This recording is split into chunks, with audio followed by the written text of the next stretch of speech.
జాతిపిత మహాత్మా గాంధీ 77వ వర్ధంతి సందర్భంగా ఘనంగా నివాళులర్పించారు రాష్ట్రపతి ద్రౌపది ముర్ము.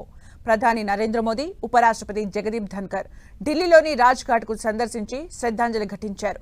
మహాత్మా గాంధీ చూపిన అహింస మార్గం ప్రపంచానికే మార్గదర్శనం చేసిందని గుర్తు చేశారు రాష్ట్రపతి ముర్ము.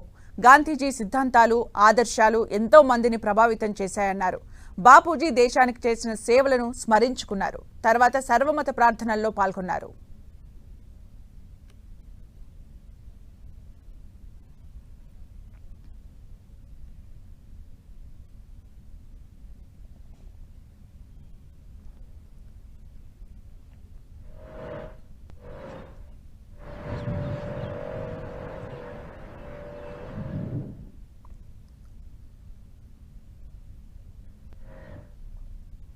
జాతిపిత మహాత్మా గాంధీ 77వ వర్ధంతి సందర్భంగా ఘనంగా నివాళులర్పించారు గవర్నర్ జిష్ణుదేవ్ వర్మ, సీఎం రేవంత్ రెడ్డి.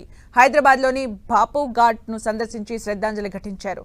తర్వాత జరిగిన సర్వమత ప్రార్థనల్లో పాల్గొన్నారు. గవర్నర్తో పాటు ప్రభుత్వ ప్రధాన కార్యదర్శి శాంతికుమారి, ఉన్నతాధికారులు జాతిపితకు నివాళులర్పించారు.